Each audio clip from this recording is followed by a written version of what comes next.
2067 यह कहानी है भविष्य की, यानी ईयर 2067 की, जहाँ पर अर्थ को दिखाया जाता है जो क्लाइमेट चेंज की वजह से पूरी तरह से बर्बाद हो चुकी है। धरती पर ऑक्सीजन बहुत कम हो चुका है। पूरी अर्थ पर सिर्फ ऑस्ट्रेलिया में एक ऐसी जगह है जहाँ पर इंसान आर्टिफिशियल ऑक्सीजन बनाने में कामयाब हो चुके हैं, लेकिन ये ऑक्सीजन बहुत ज़्यादा महंगी है और अब इस ऑक्सीजन से यहाँ पर सिकनेस नाम की एक बीमारी भी लोगों को होने लगी है। यहीं पर एक आदमी को दिखाया जाता है जिसका नाम ईथन है। वो अपनी पत्नी से बहुत ज्यादा प्यार करता है और उसकी पत्नी को भी सिकनेस नाम की बीमारी हो चुकी है। वो अपनी पत्नी को इस बीमारी से किसी भी कीमत पर बचाना चाहता है। अब एक दिन ईथन को रेजिना बुलाती है। वो ऑक्सीजन बनाने वाली कंपनी की चीफ टेक्नोलॉजी ऑफिसर है, यानी कि सीटीओ है। वो ईथन को बताती है कि अगर सिकनेस बीमारी इसी तरह दुनिया में फैलती रही तो एक दिन इससे हर एक इंसान ग्रस्त हो जाएगा और इससे धरती से इंसानों का नामो निशान खत्म हो जाएगा। इसके बाद वह ईथन को एक लैब में ले जाती है जहाँ पर एक बहुत ही चमकदार मशीन होती है। वह ईथन को बताती है कि यह एक टाइम मशीन है, तुम्हारे पिता ने आज से 20 साल पहले बनाई थी। तुम्हारे हाथ में जो वॉच है वो इस टाइम मशीन का एक पार्ट है। दरअसल जब ईथन छोटा था तो उसके पिताजी ने उसके हाथ में इस वॉच को फिक्स कर दिया था जिससे वो अपने हाथ से निकाल नहीं सकता, और यह टाइम मशीन चलाने के लिए उन्हें इसी पार्ट की जरूरत है। इसके बाद ईथन को बताया जाता है कि उन्हें 400 साल आगे भविष्य में एक मैसेज मिला है जिससे भविष्य के लोगों ने ईथन को भविष्य में 400 साल आगे भेजने के लिए कहा है। उन्होंने बताया है कि यहाँ पर सब कुछ पहले की तरह हो गया है, यानी वहाँ पर पेड़ पौधे ऑक्सीजन सब कुछ है, और अगर ईथन वहाँ 2067 में दोबारा से बनाया जा सकता है। हालांकि ईथन को इनकी बातों पर पूरी तरह से यकीन नहीं है, लेकिन वह किसी भी कीमत पर वहाँ पर नहीं जाना चाहता क्योंकि वह अपनी पत्नी से बहुत प्यार करता है जो कि बीमार है। इसलिए ईथन वहाँ से चला जाता है। ईथन के साथ उसका एक जूड नाम का दोस्त भी था। वह ईथन से कहता है कि तुम्हें भविष्य में जाना चाहिए, अगर तुम गए तो तुम इस पूरी दुनिया को बचा सकते हो, साथ ही साथ अपनी पत्नी को दोबारा से ठीक भी कर सकते हो। दरअसल ईथन वह नहीं करना चाहता था जो उसके पिता ने किया था। उसके पिता ने काम के लिए ईथन को और ईथन की मॉम को अकेला छोड़ दिया था, और ईथन किसी वजह से भी अपनी पत्नी को अकेला छोड़ना नहीं चाहता था। ईथन घर वापस आ जाता है और सारी बातें अपनी पत्नी को बताता है। हालांकि उसकी पत्नी नहीं चाहती थी कि ईथन जाए, पर फिर भी वो उसे जाने के लिए कहती है क्योंकि वह जानती है अगर ईथन वहां पर गया और कामयाब हुआ तो वह पूरी दुनिया को बचा सकता है। वह ईथन से कहती है कि तुम्हें जाना चाहिए। अगली सुबह ईथन रेजिना के पास जाता है और उसे कहता है कि भविष्य में जाने के लिए तैयार हूँ। रजिया ये बात सुनकर बहुत खुश होती है। इसके बाद सब मिलकर ईथन को भविष्य में भेजने की तैयारी करती है। वह उसे एक खास सूट पहनाते हैं और साथ में ही एक डिवाइस देते हैं जिसकी मदद से ईथन भविष्य में जाने के बाद भी इनके साथ कनेक्टेड रहेगा। लेकिन यहाँ पर सब लोग बहुत परेशान भी होते हैं क्योंकि किसी को भी नहीं पता कि ईथन को वापस कैसे बुलाना है और ईथन वापस आ पाएगा या नहीं।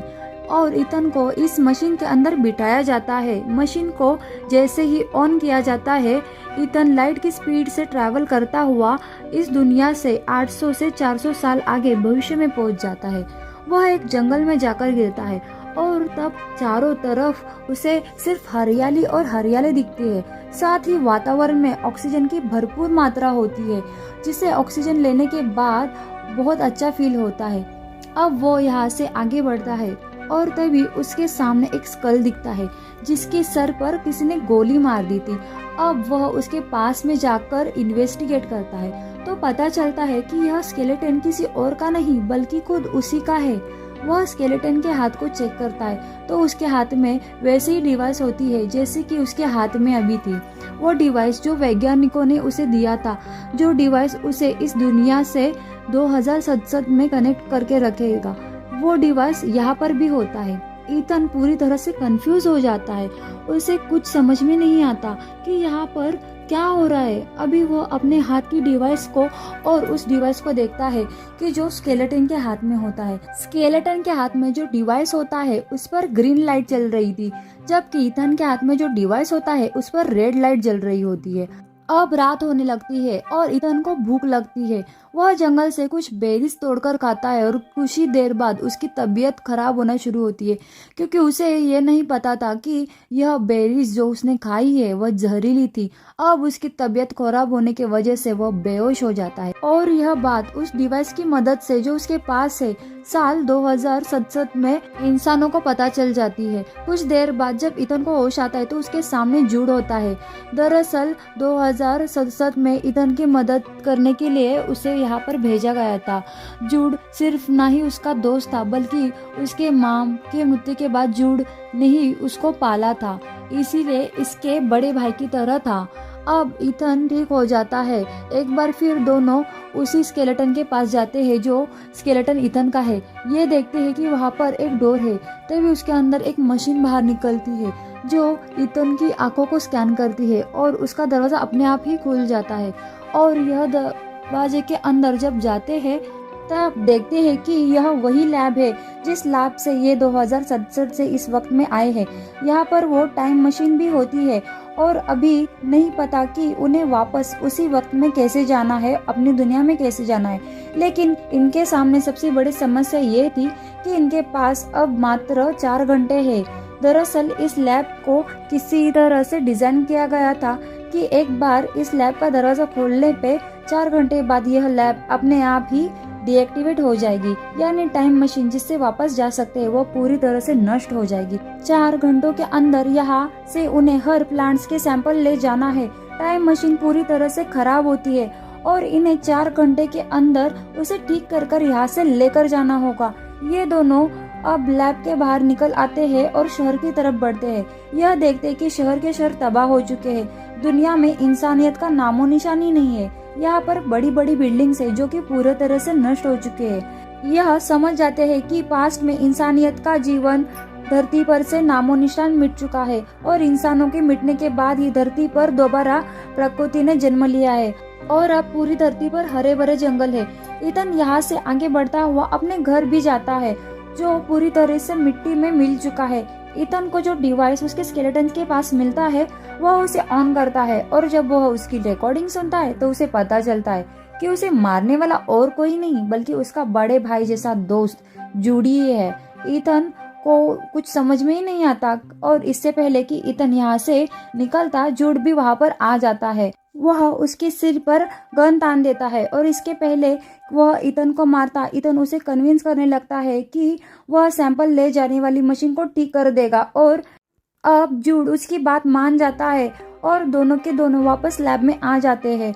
यह टाइम ट्रैवल मशीन को देखते हैं और इनके पास अब मात्र 37 मिनट ही बचे थे और अगर ये 37 मिनट्स में यहाँ से नहीं निकलते तो यहाँ पर एक ब्लास्ट होगा और यह जगह और लैब पूरी तरह से तबाह हो जाएगी। हालांकि जूड अभी यहाँ से जाना चाहता है क्योंकि वह जानता है कि इतने कम वक्त में सैंपल ले जाना वाली मशीन ठीक होना मुश्किल है। लेकिन इसके पहले वह यहाँ से निकलता ईथन उसे एक कमरे में बंद कर देता है और इसके बाद वह मशीन के पास आता है। यहाँ पर एक रिकॉर्डेड मैसेज होता है और जब उसे वह ऑन करता है तो उसके पिता की होलोग्राफिक इमेज उसके साथ होती है जो ईथन को बताती है कि वह इंसानियत को बचाना चाहते थे। लेकिन रेजिना जिसने ईथन को यहाँ पर भेजा है वह अपने फायदे के लिए इस मशीन का इस्तेमाल करना चाहती थी जो बात में जानता था। इसीलिए मैं इस डिवाइस को तुम्हारे हाथ में हमेशा के लिए तुम्हारे डीएनए के साथ मिलाकर फिक्स कर दिया ताकि इस मशीन को तुम्हारे अलावा कोई भी इस्तेमाल न कर पाए। और जब रेजिना को कोई बात पता चली तो फिर वह जूड को अपने साथ मिला लिया। इसके बाद उसने मुझे गोली मार दी और यहाँ पर ईथन को बहुत दुख हुआ क्योंकि आज तक वो अपने पिता को गलत समझता रहा। अब उसके पिता पूरी दुनिया को बचाना चाहते थे और वह अपने पिता को गलत इसलिए समझता था क्योंकि जूड हमेशा उसके पिता के बारे में नेगेटिव ही बातें करता था।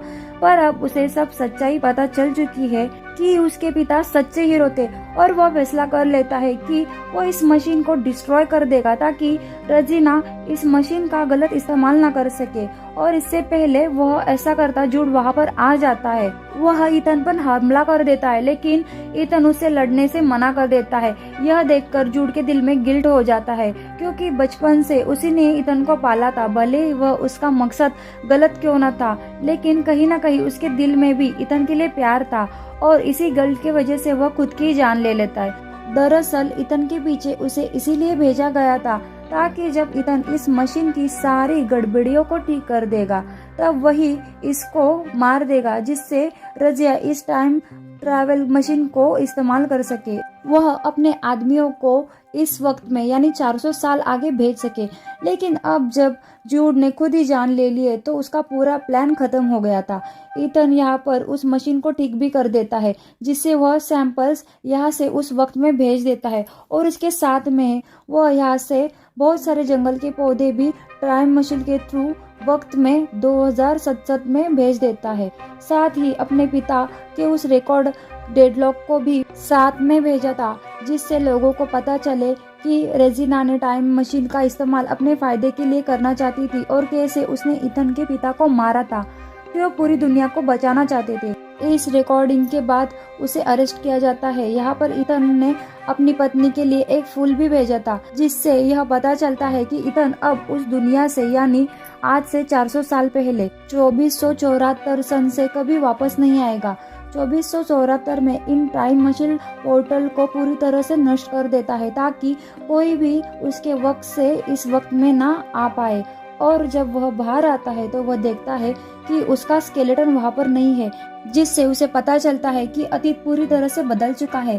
और जब वह अपने सामने देखता है तो वहाँ पर बहुत हरे भरे शहर होते हैं जो कि बहुत ज़्यादा एडवांस होते हैं, जिससे वह समझ जाता है कि उसने पास में जो भी पेड़ पौधे भेजे थे उससे पूरी इंसानियत बच गई थी और अब वह बहुत ज़्यादा एडवांस हो चुकी है।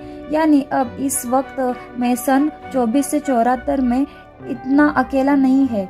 यहाँ पर बहुत सारे लोग हैं जो कि बहुत ज़्यादा एडवांस है, लेकिन ईथन इनमें से किसी को भी नहीं जानता था क्योंकि वह ईयर 2067 से आया था और यह ईयर 2474 है। और यह मूवी यहीं पर खत्म होती है।